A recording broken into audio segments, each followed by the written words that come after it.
So I heard the stock market was down. Can't be that bad, right?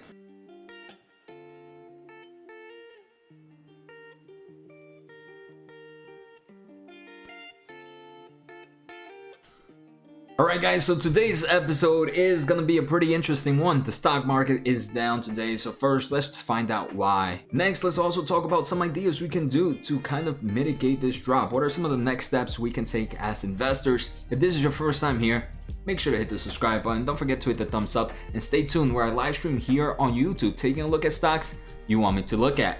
So let's get started.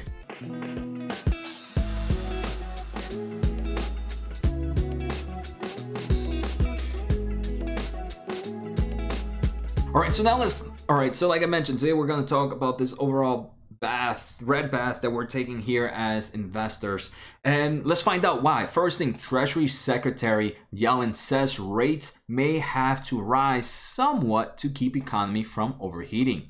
The actual quote was, "It may be the interest rates will have to rise somewhat to make sure that our economy doesn't overheat." Yellen said this during an economic seminar presented by The Atlantic. What I do want to say though is, first off, Treasury Secretary Yellen has no power in raising rates, right? The second thing is we have been hearing Feds mention that at the moment they have no intentions of raising them either.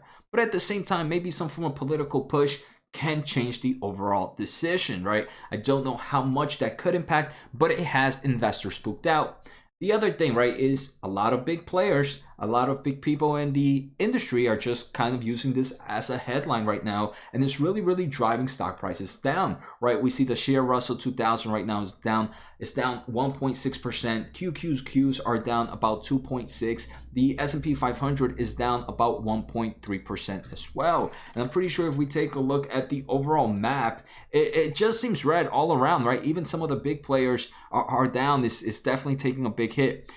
What can we see green right now? Right now, the only things we're really seeing green are the healthcare. We're seeing the banks also being green. Energy, household personnel, industrials are mainly the only things green, but everything from tech, even the big players from tech, communication, consumer cyclicals are big red right now. All right, so for this episode, now that we understand what happened, I kind of want to explain, I want to share 6 ways that we can kind of work around it. Each way might work for one person and it might not work for someone else. And the reason that's the case is, remember, every investor is different. We all have a different financial status. Maybe some of us have a very high paying job while some of us are making a modest living. Maybe some of us have a high amount of debt while others don't have high debt.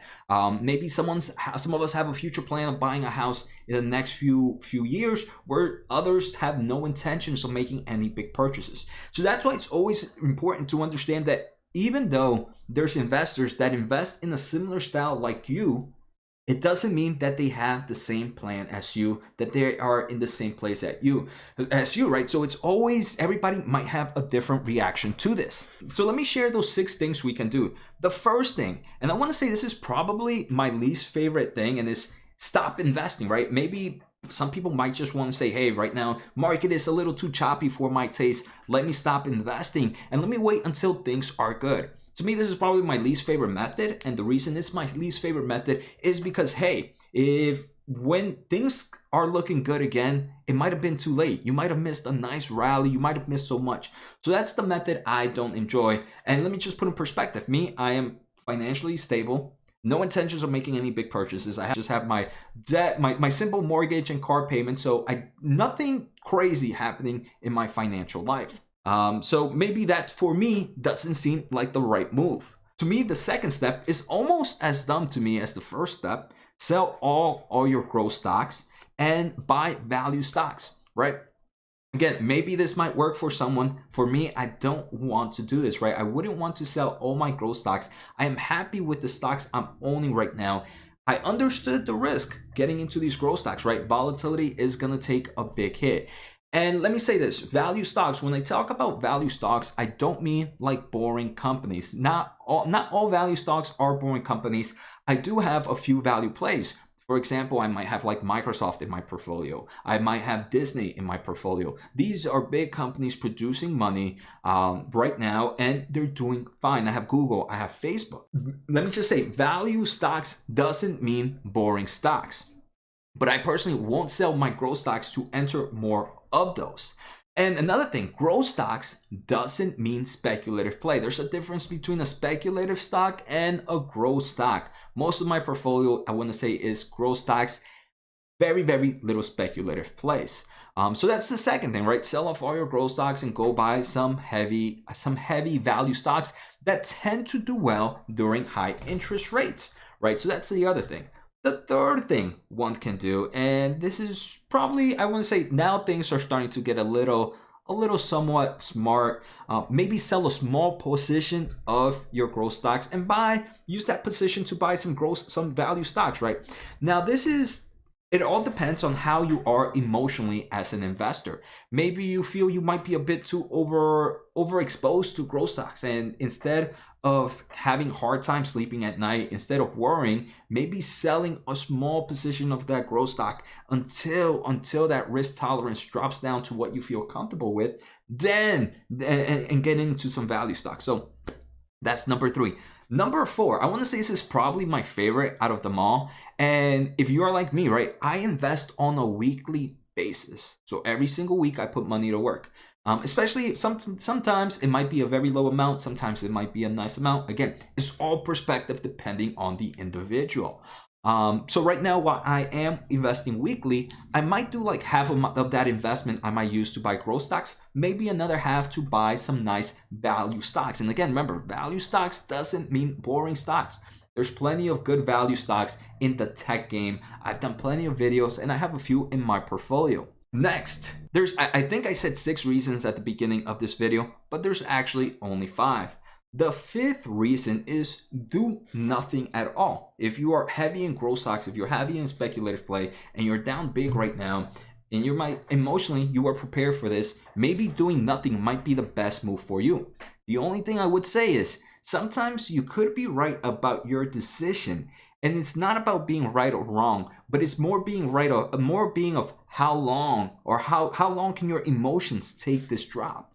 Like if the market continues to drop for 6 months, let's say, for example, on heavy growth stocks and heavy speculative play, are you still going to be emotionally prepared? So doing nothing can be great if you really are emotionally prepared for this type of risk. But you have to remember that even if you are right, even if these stocks are going to do amazing in the long term, can you really handle the amount of volatility they could bring in the next few quarters and maybe even the next few years? Who knows, right? Like I mentioned, for me, I have no intentions of selling any of my growth stocks right now to buy value stocks but what I am going to do is with my weekly investments, I might move some into growth stocks and I might move some into some of those value plays.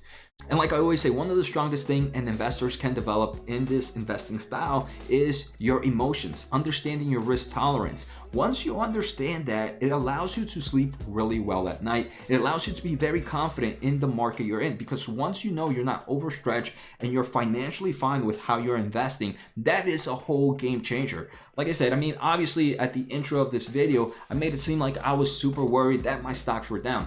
In all honesty, I'm gonna sleep fine tonight. If the stock market continues to drop like this tomorrow, the day after, I'm sleeping just fine. And that's because I am emotionally prepared. I have also prepared myself financially outside of the stocks. And I think every investor needs to get to that point. So when things like this happen, it's just noise. It's really just noise, because these are in companies that we're investing that are growing, and we did our research, right? We've done our research. We understand why we invested in them.